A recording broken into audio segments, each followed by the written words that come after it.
قبل یاتیکما، پیش از اینکه طعام بر شما برسه من بر شما خبر میدم که فلان طعام براتون میاد.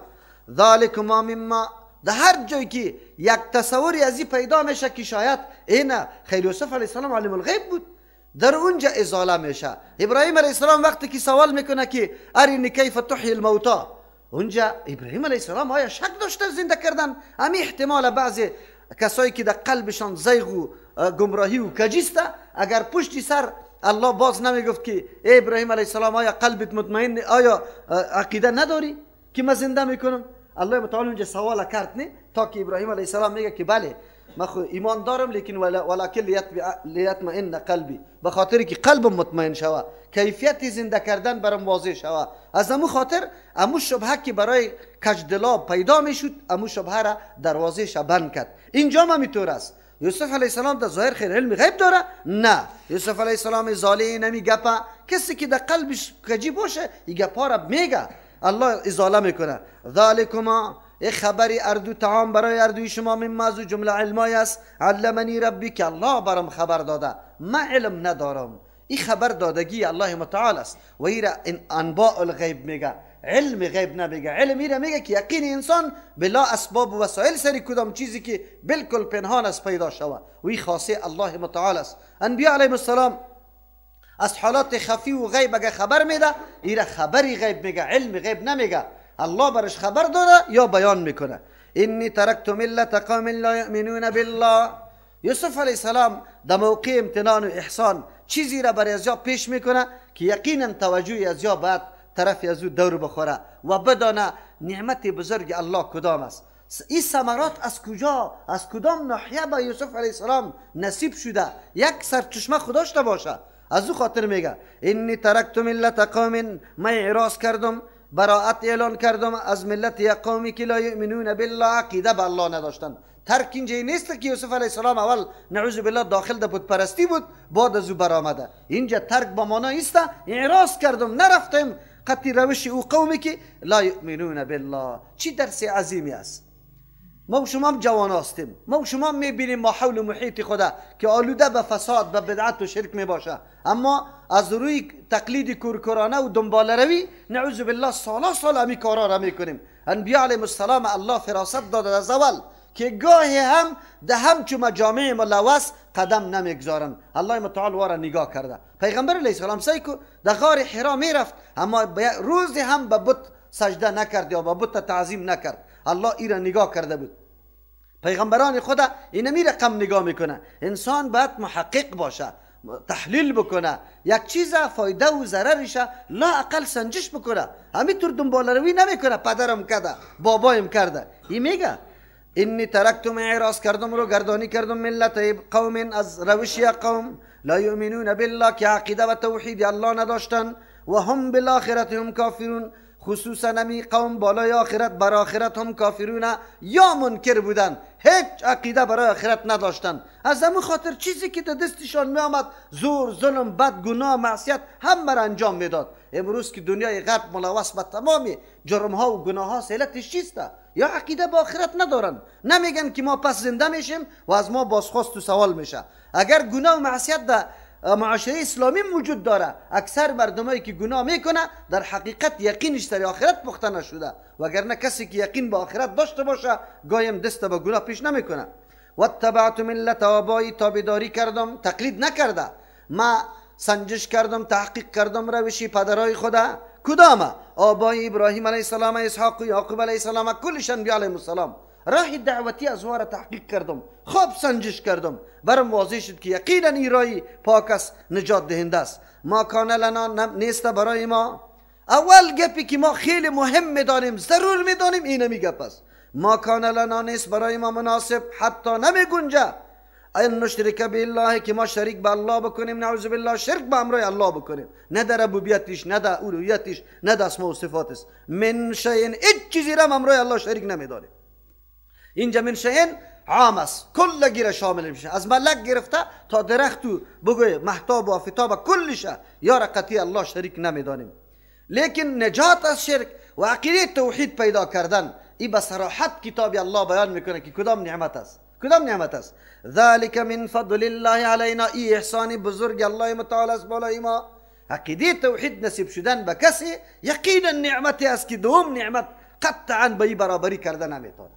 راه هدایت حاصل شدن، عقیده توحید الله به کسی حاصل شدن از این که نعمت بزرگ دیگه نیست. چرا؟ به خاطر که سبب نجات آخر الامر در جنت است. از جهنم نجات پیدا میکنی، هیچ امر دیگری، نه انفاق، نه نماز، نه حج، نه زکات، نه روزه، نه جهاد، هیچ کدامش برابری به توحید الله نداره. از همون خاطر وقتی این عقیده نصیب کسی میشه شکر بزرگ الله را بکشه. یوسف علیه السلام زیاد نعمت الله برش نصیب کرده اما یاد از عقیده میکنه، میگه ما نجات از شرک پیدا کردیم، این احسان الله بود.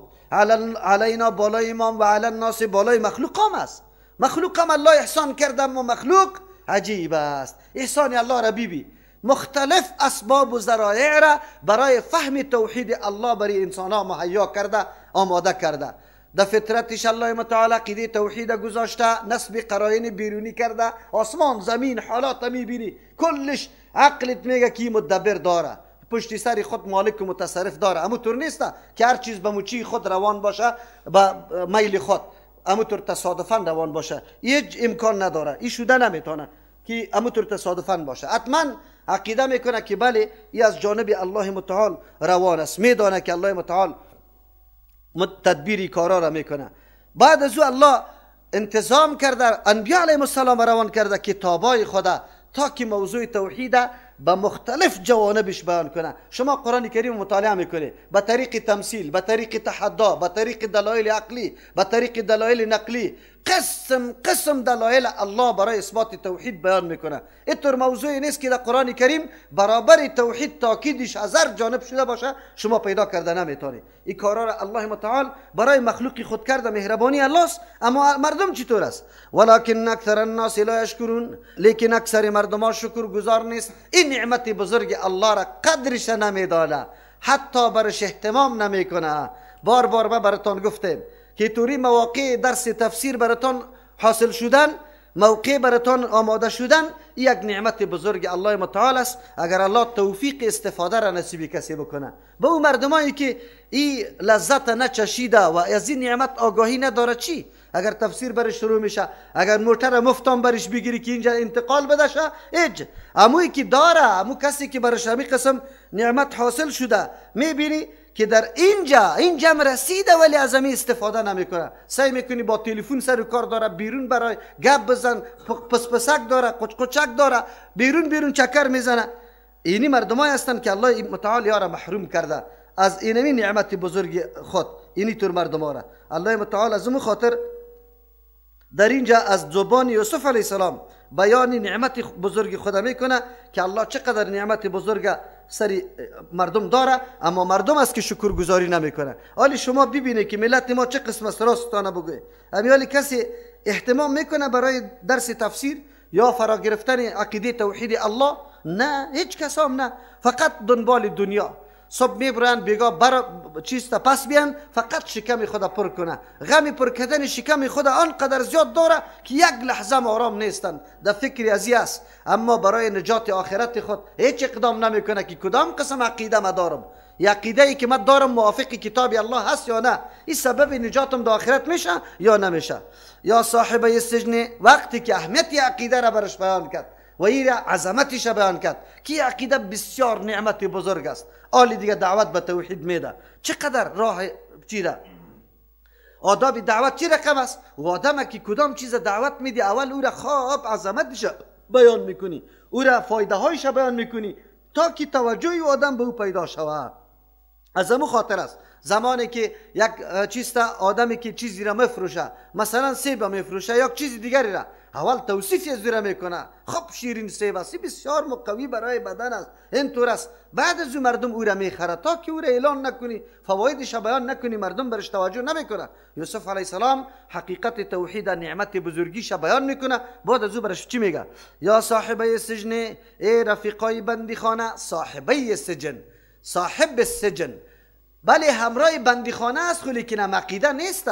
یکی صاحب است که از نگاه فکر و عقیده قطش برابر باشه، یکی است که در یک سفر، ای صاحبای موتر، ای صاحبای تحصیل، ای نه، همراه های تحصیل است. دیگه مفکورش نخواد برابر باشه، برخلافی که مطلق برش بگویه، مثل که اصحاب گفته میشه. اصحاب یعنی با فکر و عقیده به امر رسول الله صلی الله علیه وسلم موافق.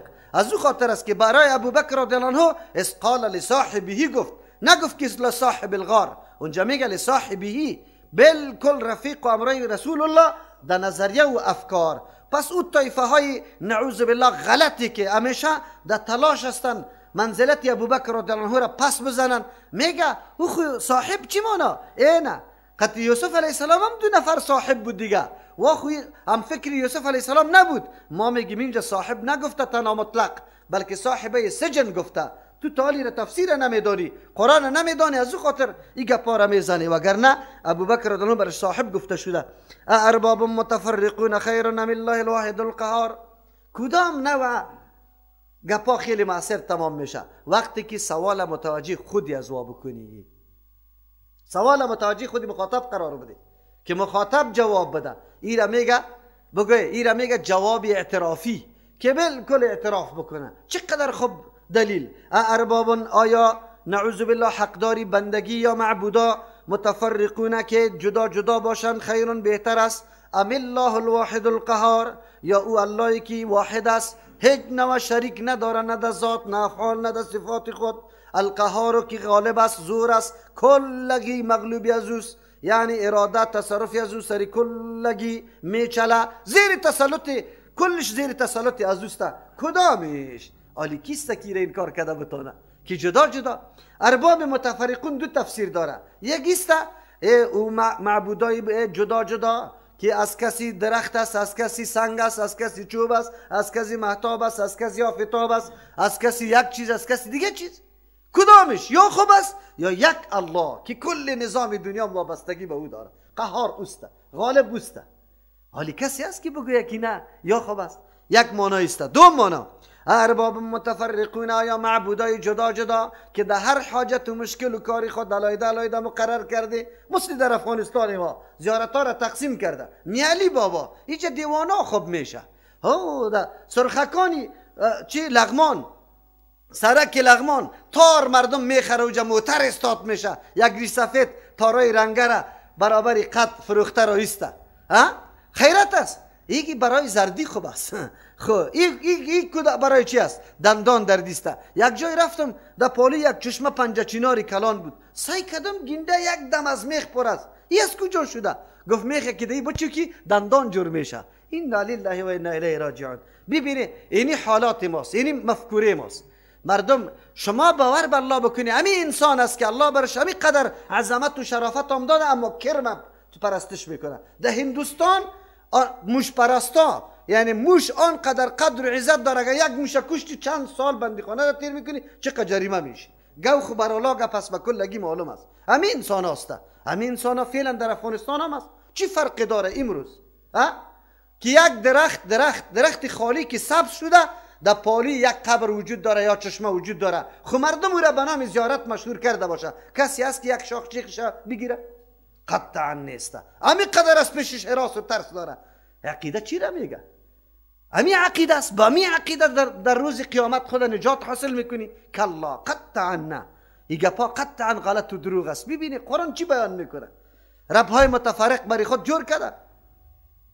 ما تعبدون من دونی، چقدر دلیل. شما عبادت نمیکنی غیر از الله دیگه کساره، اگر هر کس است، پیغمبر است، ملک است، ولی است، جن است، انس است، چوب است، سنگ است، آفتاب است، مهتاب است، هر مخلوق الله را الا اسماء، مگر نام هاست. شما لباس برش جور کردی، او خو معبود نیست. خو شما لباس معبودیت دارید پوشیده که این معبود شد. نام مانده شما، سمیتموها، شما نامگذاری کرده انتم، شما و آباؤکم، پدرایتان یکی را معرفی کرده این دیوانه باباست، این زردی باباست، این سیایی باباست، این چی هسته؟ کور. روز نوروز است خدا جان جنده بالا میشه، از کرامتی سخی جان کور بینا میشه. این کرامت های قدر زیاد شده کورا بینا میشه. از همون خاطر مردم هیاهوی کرده و جمیره که کورا بینا میشه. کدام کور بینا شده؟ یک کور برای ما نشان بده. عجیب است. الله متعال رحم بکنه. سخت است. ما انزل الله بها من سلطان. هر سخن بری خود حجت طلب دارد. دلیل کدام دلیل است؟ همین که مردم میگه این زیارت است، قبرای دیگر از زیارت نمیگه. همین دلیل از کجا پیدا کردن؟ همین که سر یک قبر گنبد جور میشه، این در کدام کتاب است؟ در کدام جای روا بودنش کی داده؟ پیغمبر داده؟ پنجره جور میشه، گنبت ها مصرف ها میشه، این در کدام دین است؟ الله اکبر. یک چیزی هم یا نداره، یک چیزی خلاف نظام الله متعال. شما باور به الله بکنید گنبت ها جور کردن دعوت به شرک است. مردم عقیده در حق او صاحب قبر داره که متصرف است یا جت رواست یا هر چیز است. دیگه قبرستان ها عادی هیچ گپ نیست. سگا سرش نعوذ بالله میگرده. حتی قبرستان دمی کابل نعوذ بالله بیت الخلا جور شده، قبرستان ها سری قبر ها مردم میشینه. ببینی همین مسلمان است، یا عزت داره به اسلام عزت میده، خانه را سرش جور کرده نعوذ بالله، تشنابه را سری قبر ها جور کرده. همین مسلمان، این مسلمان است. این کدام کتاب است؟ چه قسم است؟ مقبره را اگر شما مردیتان قدر داره دیگار بار میکنن که من ایصال ثواب میکنم، او خودنما، او سمعت پرست، او شهرت طلب، او ریاکار، بالله قسم اگر قبول شود قبر مردیت حفاظت کو، یک دیوار از پشت سرش بزن که گاو گټال ساک خربوجه نعوذ بالله نروه، زیر پای نکنه. مقبره تان یک دیوار 4 دانه خشت گرفته نمیتون اینجا دیگار بار میکنی. کدام حقی مرده را تو پورا کرده؟ چه قسم پورا کرده؟ عجیب است. الله متعال رحم بکنه. این مردم این دین است، عجیب دین است. لاف میزنیم ما دین داریم، ما مطابق کتاب الله و سنت رسول الله عمل میکنیم. کدام گپ است؟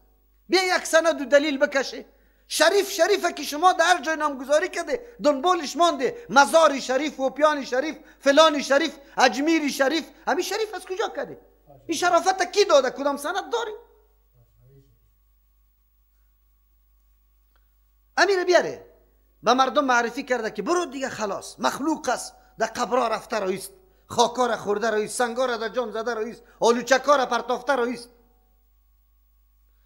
رختای نو جدید میاره در یک یتیم 1 روپه نمیده اونجا در سر قبر اوار میکنه. از این که ده این عقل است؟ بالله قسم عقل کجاست؟ عقل مردم میگه ما عقل داریم. عقل چی رو میگه؟ این الحکم الا لله، نیست حکم مگر برای الله است، در اختیار الله است. حکم 2 قسم است. یکی حکم تکوینی است، باران میشه نمیشه، روز برای روشن شوه، یکی میمیره، یکی زنده شوه، اولاد پیدا شوه بمیره، کسی مریض شوه نشوه، یکی پاچا شوه یکی نشوه، کلش امور تکوینی است. فقط اختیارش پیش الله متعال است. هیچ کسی در کارخانه الله متعال ادناترین تغییر آورده نمیتونه. این قصه سنگ تراش و این گپا کلش واهیات و غلط دروغ است. مثنوی را قرآن میدانه. این قصه سنگ تراش کی کرده؟ این قرآن است. این واهیات تکذیب الله میشه، دروغ الله نعوذ بالله ثابت میشه. که الله یک دفعه به موسی علیه السلام بگوید که به این آدم اولاد داده نمیشه، باز پسان نعوذ بالله هم موسی علیه السلام دروغ گویش هم الله نعوذ بالله. از این که در کفر دیگری نیست. اما این مردم قرآن برش گفته رویسته، اسلام است. خود مسلمان معرفی میکنه ما قرآن میدانیم. اختیارات پیش الله متعال است. اولاد دادن ندادن، میرانیدن زنده کردن کار الله متعال است. بدون امر و اذن الله متعال ادناترین چیز برگ شور نمیخوره، نمیفته. در این نظام کائنات الله کسی شریک نیست. اینی را میگه توحید ربوبیت.